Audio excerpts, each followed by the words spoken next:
The first book of Chronicles, Chapter 19. Now it came to pass after this that Nahash, the king of the children of Ammon, died, and his son reigned in his stead.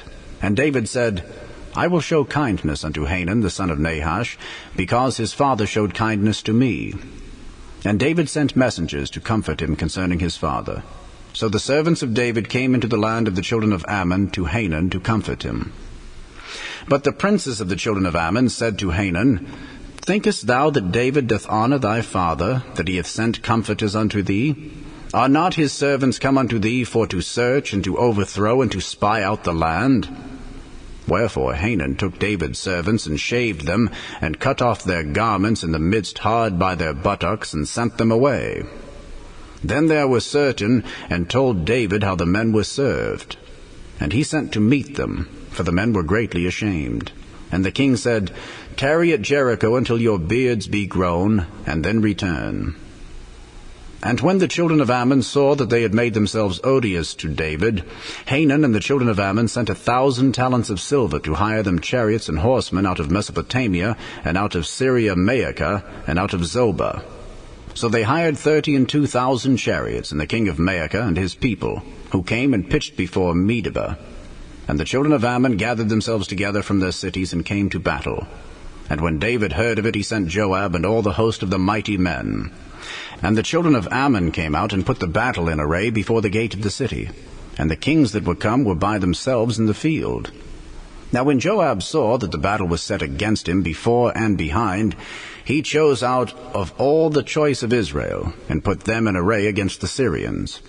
And the rest of the people he delivered unto the hand of Abishai his brother, and they set themselves in array against the children of Ammon. And he said, If the Syrians be too strong for me, then thou shalt help me. But if the children of Ammon be too strong for thee, then I will help thee. Be of good courage, and let us behave ourselves valiantly for our people, and for the cities of our God, and let the Lord do that which is good in his sight. So Joab and the people that were with him drew nigh before the Syrians unto the battle, and they fled before him. And when the children of Ammon saw that the Syrians were fled, they likewise fled before Abishai his brother, and entered into the city. Then Joab came to Jerusalem. And when the Syrians saw that they were put to the worse before Israel, they sent messengers, and drew forth the Syrians that were beyond the river. And Shophach, the captain of the host of Hadarezer, went before them. And it was told David. And he gathered all Israel, and passed over Jordan, and came upon them, and set the battle in array against them. So when David had put the battle in array against the Syrians, they fought with him. But the Syrians fled before Israel, and David slew of the Syrians 7,000 men which fought in chariots, and 40,000 footmen, and killed Shophach, the captain of the host. And when the servants of Hadarezer saw that they were put to the worse before Israel, they made peace with David, and became his servants. Neither would the Syrians help the children of Ammon any more. The first book of Chronicles, Chapter 20. And it came to pass that after the year was expired, at the time that kings go out to battle, Joab led forth the power of the army, and wasted the country of the children of Ammon, and came and besieged Rabbah. But David tarried at Jerusalem. And Joab smote Rabbah, and destroyed it. And David took the crown of their king from off his head, and found it to weigh 1 talent of gold, and there were precious stones in it. And it was set upon David's head. And he brought also exceeding much spoil out of the city. And he brought out the people that were in it, and cut them with saws, and with harrows of iron, and with axes. Even so dealt David with all the cities of the children of Ammon. And David and all the people returned to Jerusalem. And it came to pass after this that there arose war at Gezer with the Philistines, at which time Sibbechai the Hushathite slew Sippai, that was of the children of the giant, and they were subdued. And there was war again with the Philistines, and Elhanan the son of Jair slew Lamai, the brother of Goliath the Gittite, whose spear staff was like a weaver's beam. And yet again there was war at Gath, where was a man of great stature, whose fingers and toes were 24, 6 on each hand and 6 on each foot. And he also was the son of the giant. But when he defied Israel, Jonathan, the son of Shimeah, David's brother, slew him. These were born unto the giant in Gath, and they fell by the hand of David, and by the hand of his servants. The first book of Chronicles, chapter 21. And Satan stood up against Israel, and provoked David to number Israel. And David said to Joab and to the rulers of the people, Go, number Israel from Beersheba even to Dan, and bring the number of them to me, that I may know it. And Joab answered, The Lord make his people 100 times so many more as they be. But my lord the king, are they not all my lord's servants? Why then doth my lord require this thing? Why will he be a cause of trespass to Israel? Nevertheless the king's word prevailed against Joab. Wherefore Joab departed, and went throughout all Israel, and came to Jerusalem. And Joab gave the sum of the number of the people unto David. And all they of Israel were 1,000,000, and 100,000 men that drew sword. And Judah was 460 men that drew sword. But Levi and Benjamin counted he not among them, for the king's word was abominable to Joab. And God was displeased with this thing, therefore he smote Israel. And David said unto God, I have sinned greatly because I have done this thing. But now I beseech thee, do away the iniquity of thy servant, for I have done very foolishly. And the Lord spake unto Gad, David's seer, saying, Go and tell David, saying, Thus saith the Lord, I offer thee 3 things. Choose thee one of them, that I may do it unto thee.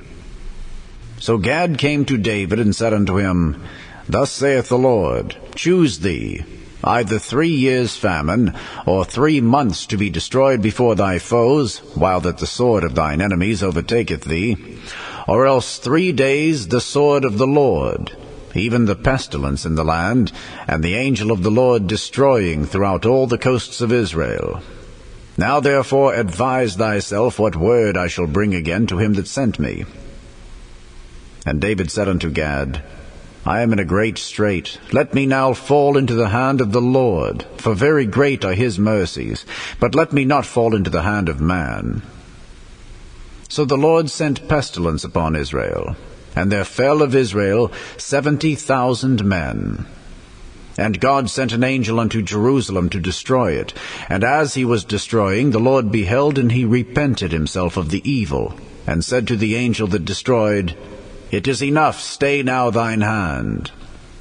And the angel of the Lord stood by the threshing floor of Ornan the Jebusite.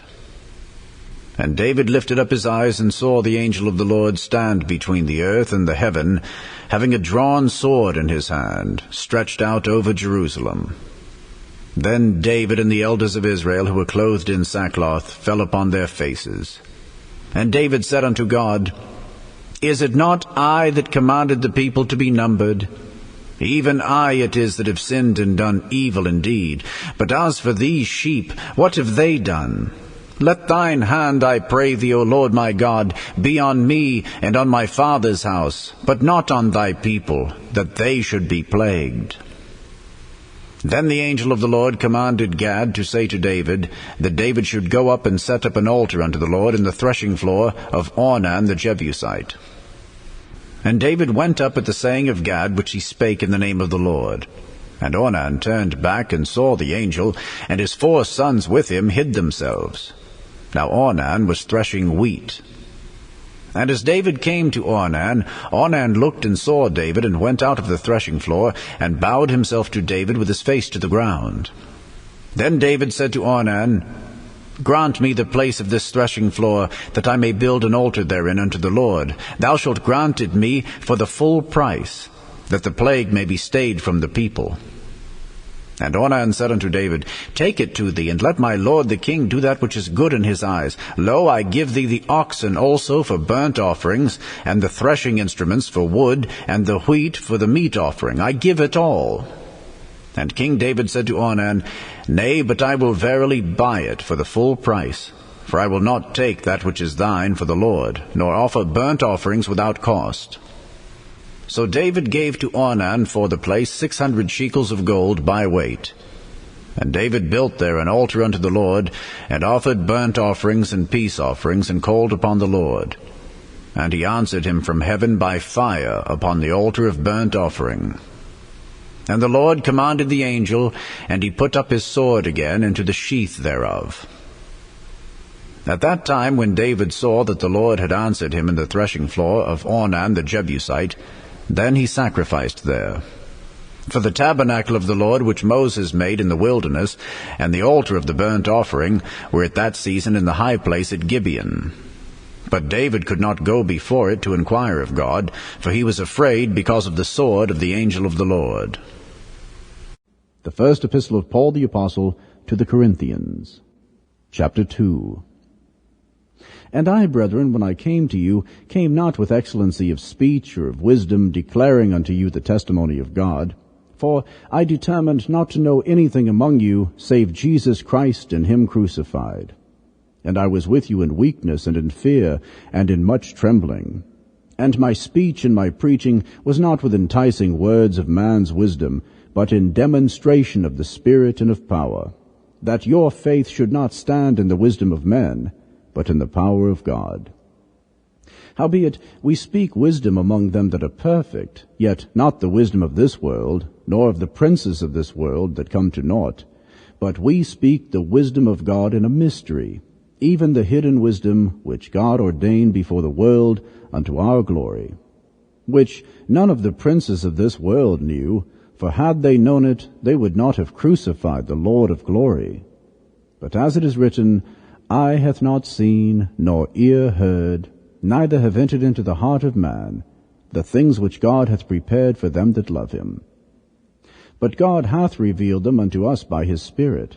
For the Spirit searcheth all things, yea, the deep things of God.